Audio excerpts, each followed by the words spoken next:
Hey, I'm back, y'all. But this is not a podcast episode. Even though he's got the same chair, same wall background, you can see a little bit of the decal at the back.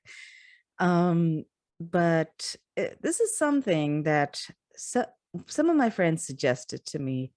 They're like, "We'd love it if you could like sit down and make advice videos." And I know it sounds strange. And for reals, I don't think I would be the best person to give anybody advice. But there are certain things I have learned along the way, mm, like doing this podcast and other life events that I guess if somebody else can benefit from, hey, you know, it makes somebody else's life a little bit easier. So I call this series of videos the advice is free.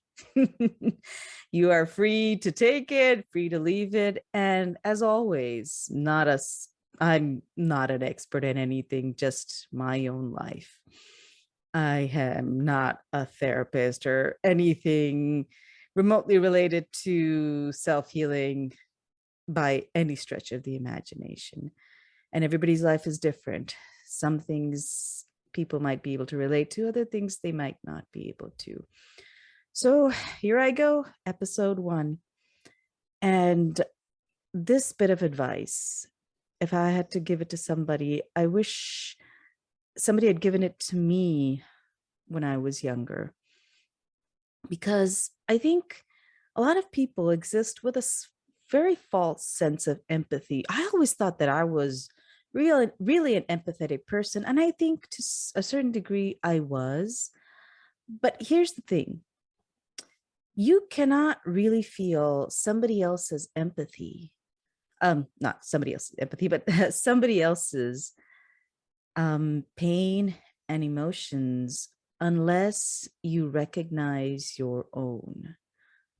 Um, and again, this came pretty recently to me, that the sort of like background that I came from, suppressing emotions, like especially what people deem as negative emotions, anger, sadness, rage, all of these things was just part and parcel of how we grew up.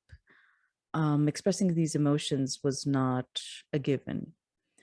But over the years, I've, sort of worked on these things, and I found that, just how much of it was pent up inside. A lot of sadness and anger over different things, nothing in specific. And when those things slowly start to merge, I suddenly realize that I understand other people's sadness better. And again, it was a light bulb moment because I always thought that I could feel other people's pain and sadness pretty well. But I, after this realization, and I guess the whole process of me being able to process these emotions, it was only then that realized that what I was feeling before was only a standard textbook definition of sadness, not real sadness expressed by other people. I couldn't, right, like really feel or understand any of those things. So the advice for today is that you really can't help other people in their time of need, when they're angry or sad, unless you come face to face with your sadness and anger. And that's not an easy thing. I think a lot of people avoid doing that because they then have to really come to terms with certain realities of their own life, that their life was not all ideal. And I don't encourage people wallowing in sadness or anger, but it is important for us to acknowledge anger and sadness in our life, for us to be able to move past that. And when we move past that is only when we can really help other people in a really meaningful way.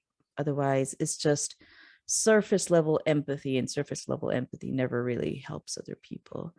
So that's it for today. That is today's lesson and your free advice from me. Take care of yourself.